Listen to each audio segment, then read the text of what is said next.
section well, I'm Pat Levy-Lavelle, Legal Aid Justice Center. I'm Erin Trodden. I'm also with Legal Aid Justice Center. And we're going to tackle basically 3 common problems to watch out for respecting your claims. And I'll just flag them briefly, and then we can go into each one of them in turn. The first one is people failing to keep filing their weekly job search or weekly claims or job searches. The second one is situations generically involving you finding out that the BEC considers there being an issue on your claim. And then the third one is emergency or extended benefits. And so we'll go through each of those in turn. So we've emphasized a lot about how people need to keep filing their weekly claims and job searches, and I hope we're not starting to sound like a broken record, but if we are, it's because this is the #1 way that we see in our office that people miss out on benefits that they could otherwise get. Something happens, they think they're no longer qualified or eligible, they think they've lost and they give up. Or they can't get into the system for some reason and they give up. And we just really want to emphasize that you need to keep filing these job searches. You need to do your job searches, and then you need to put them into the system, because you won't get benefits for any week in which you don't do both of those things. So the one way, Carolyn already mentioned that this can happen. You're early in the process. This is pretty much some of the first paperwork you get from the BEC that says, your weekly benefit amount is $206 a week, and you think, I've won. That's it. And so, as Carolyn said, you have not won. This is just a first step, and it basically means you get to continue on with the process. So when you get that, it means you have to keep doing your job searches. Now, you may also get it, and it says you are not eligible. You've lost. That does not mean that you've lost necessarily either. It may be that, as Carolyn said, either they don't have all of your pay in the system, and so you can appeal it. And while you are appealing it, you should keep doing your job searches. Or it may be that they have only calculated it under the standard base period, the regular base period. And if they were, when they calculated under the alternate base period and include the quarter closest to when you lost your job, you will be found qualified. And so you shouldn't despair when you get that monetary determination that says you're not eligible for benefits. And so there's really, with respect to with the monetary determinations being, like Erin said, one of the first pieces, there's sort of 2 separate scenarios in which people get tripped up. One is where it says there is a weekly benefit amount for this many weeks, and people think, that's it, I'm qualified. The other scenario is where, like you said, at the bottom of the form it says you don't have enough earnings to qualify. And there may be 2 scenarios in which that's not the end of the story. Number 1, there may be a dispute where you say there are additional wages that I did have. And number 2 is, even if you think, oh, they got the wages correct, that's the end of the story, sometimes they later say, well, based on this alternate way of calculating wages, you are qualified. And that might come several weeks later. So yeah. The second way that people lose out on benefits by not reporting their job searches, again, we're re-emphasizing this point, is after you've had your deputy interview, your telephone interview, you get your determination from the deputy, and it says you're not qualified for benefits. It's either the deputy decided that you quit voluntarily without a good cause, or that you were fired for misconduct, and you think, I lose. You can appeal this, and if you think that you have if the deputy got it wrong, you should appeal this. And while you're appealing this, you should continue to do your job searches. We have seen numerous cases in which people have filed their appeal and gone through everything that they need to do in order to make sure that they are qualified, and they've gone up to the appeals examiner and even to the special examiner. They've gone through all the steps, fighting to make sure that they get their benefits, but in the meantime, they haven't been reporting their job searches.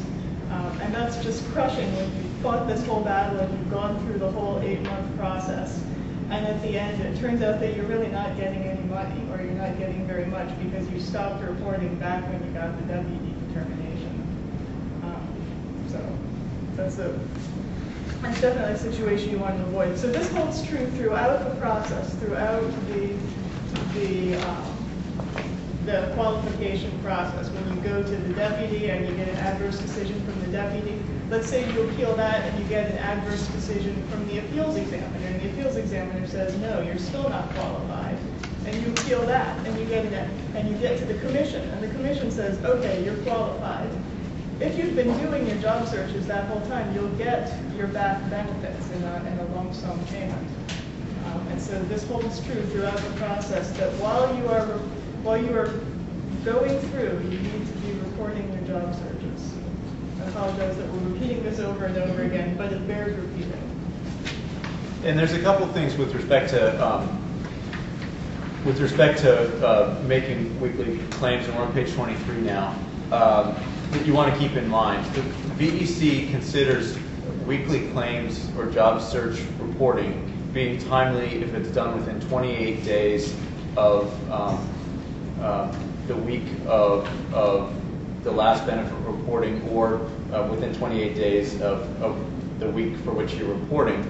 That said, don't wait. Our advice to you is not to wait anywhere close to the 28 days for a couple of reasons. One is the sooner you get it done, it's done, and you won't forget about doing it. You might get weeks confused otherwise, or realize or forget that there's a gap in there. And then second, that if the VEC otherwise at that point thinks you've met all the other eligibility and qualifications, the sooner you make the reports, the sooner you're going to get money with respect to that week. In addition, as we've said before, although in most cases, once you've reported that information to the VEC, they should have that on file. That should be the end of the story with respect to those job searches.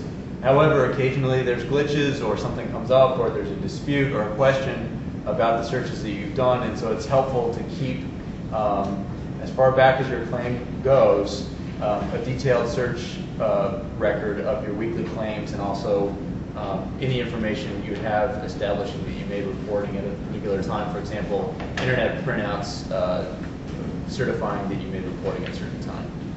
Now, if you've missed weeks, there's a question as to what you do. Well, first, if you're within 28 days, be sure to get those claims in as soon as possible. If more than 28 days have passed, however, the VEC may have closed your claim, and basically when your claim is closed, what that means is that the VEC has put a lock or frozen your account, so that when you try to make weekly job reports, it typically will not successfully receive that information. You'll get some kind of error message or other indication that it's not receiving your claims. Currently, one of the concerns that claimants have or should have is that when a claim is closed, the VEC, throughout the process, typically when there's a monetary determination, they'll send you a form. When there's a deputy determination saying you're either qualified or disqualified, they'll send you a decision. When a claim is closed, however, the VEC typically does not send any kind of paperwork to certify to you that, hey, your claim is closed, there's a problem, if you want to do something about it, do something about it. Most typically someone will find out that their claim is closed by trying to file a weekly report and having something come up indicating there's a problem, or it not receiving the report successfully. Now, if your claim is closed, there is a reopening request that you can make. And there really are two types of reopening requests. This, I think by and large, is not spelled out in documents, but the standard reopening request is where either calling in the telephone or going in person or going on the VEC's website, you fill out what they would just call generically a reopening request. And the effect of that is that once, as of the date that that's filed, that would allow you, even if you've had a gap in previous weeks, even if your claim's been closed, that would allow you to start filing for weeks going forward that you continue to be able and available for work and continue